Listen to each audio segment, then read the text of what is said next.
Hello everyone. Today I want to share some essential insight for those embarking on a journey as a programmer, mobile app developer, or website developer. These are tips you might not hear elsewhere. So make sure to hit the subscribe button and give this video a thumbs up. Trust me, this advice comes from personal experience and can make your path much smoother. Let's dive into the key point we'll be discussing. Number 1, essential requirement for mobile app developers. Number 2, understanding rules and regulation. Number 3, avoiding malpractices. Number 4, staying focused amid distracting advice. So, I want to start with number 1 now. Number 1, essential requirements for mobile app developers. Whether you are in Africa, America, or anywhere else, certain requirements are crucial for your credibility and success. For instance, having a verified passport can be essential for identity verification and gaining trust from potential clients. A strong, authentic profile is vital as no one will entrust you with work without confidence in your authenticity. Okay, so for example, your Facebook profile is rough, your LinkedIn profile is rough, your GitHub profile is rough. So if you check online, most of those people that create all this kind of profile that make it professional, they are trying to create trust. For example, if you have a Stack Overflow profile now, and on the Stack Overflow you try to solve some people problem, then you will get reputation on that platform. Now when people check your profile, they will see that, oh, this person is legit, this person is real person. Or you have GitHub profile and you have open source code that people contribute to, or you have LinkedIn profile where you post your daily work or where you connect with people. You know, when they check your profile, they'll say that, oh, this person is legit, I will give this person work. So you need to have a legit profile or a strong, authentic profile. Okay, that is the first thing you need to get. And example, you need to have passport. Like most of this platform, when you try to verify your account on most of this platform, they will not accept your national ID. What they mostly accept is passport. You need to get passport. So that, for example, if you want to verify your Play Store account, you need passport. If you use your passport, it won't take them time. They will verify you immediately. Okay? And like on LinkedIn, if you have passport, you can verify your app. So people will know that, oh, this person is real. On Facebook, you can use your passport. These are things that people all these platforms accept immediately. It will never fail. Okay, so that is the number 1 thing you need to know. Number 2, understanding rules and regulation. Every platform like the Play Store has its own set of rules.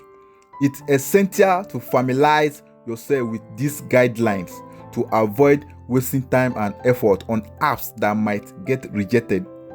Understanding this regulation can save you from unnecessary setback and streamline your development process. So, for example, I was creating a SMM website where user can boost their profile. Like you put, and they will provide a lot of followers. You put your link, they will provide a lot of likes. So I was building that type of website, wasting my time. So after I built it, I don't know that there's rules regarding all these things. First, I was about to advertise it on Facebook, and what Facebook do, Facebook first reject my advert. That is where I begin to know that I've wasted my time, that they do not accept this type of website or platform. So you need to know these rules. Like on Play Store, I can't publish it on Play Store, or App Store, I can't publish it. They will not accept it. You need to know the type of app you are going to create, because you are not the one going to use it, and you need a platform, a market where you can advertise your app. So before you start, anywhere you are going to distribute your app, try to follow their rules and regulation, because you don't have your own app store. And even though you have your own app store, I don't think it can compete with any of these platforms that are available now. Okay, so you need to follow their rules. Also, if you want to host any website, you need to follow the hosting rules, their regulation. You need to follow it, unless you find your app being your website being removed or whatever. You face another issue that might get you discouraged. Okay, that's number 2. So number 3, avoiding malpractice. Stay clear of unethical practice such as cheating ad system like AdMob, engaging in self-click app, or other deceptive methods that can lead to your account being banned, making it incredibly difficult to operate in the future. It is important to maintain integrity and follow best practice to ensure long-term success. Okay, like for example, some of you will create app, you will go and create an AdMob account, then you link the AdMob account to your app. You start clicking by yourself, or you ask people to click for you. One thing about AdMob is that they are not going to buy your account, so they will allow you they will allow you to earn money. You will see 50, 100, now you'll be happy. Wow, I'm earning money. Then later, like 2 weeks, they will not ask you to provide your details, your identity for verification, so that you can receive your money. Immediately you put your identity, your details, they will ban your account, and they will ban you from creating account in the future. Okay, so you need to stop cheating all this ad platform, because once they ban you, you cannot use any of your profile to create an account on that platform again. And you know how difficult it is to use any of your family, your relative details to verify the account, to use your uncle, auntie, brother details to verify the account. You know, it's very hard. So you need to avoid all this malpractice. All this thing doesn't work. Cheating, self-clicking doesn't work. Okay, so number 4, staying focused amidst distractive advice. The internet is full of opinions, some of which can be misleading.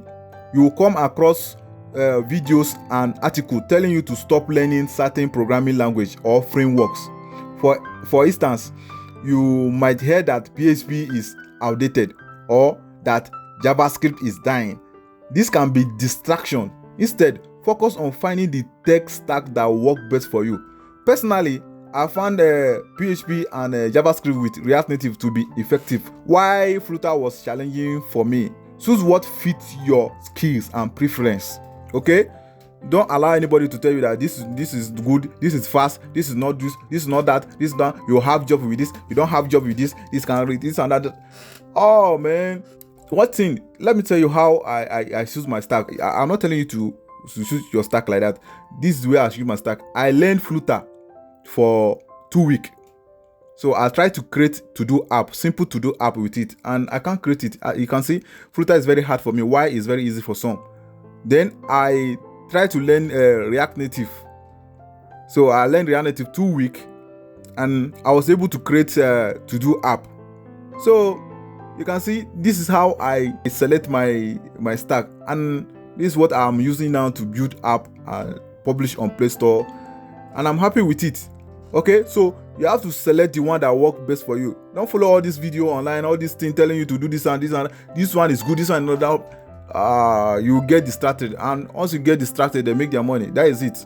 Okay, that is all. Thank you for watching. I'll be creating tutorial on React Native for mobile app development, PHP Laravel for website development, and Unity 3D. Don't forget to subscribe to stay updated with my content. Thanks for tuning in. Shabas.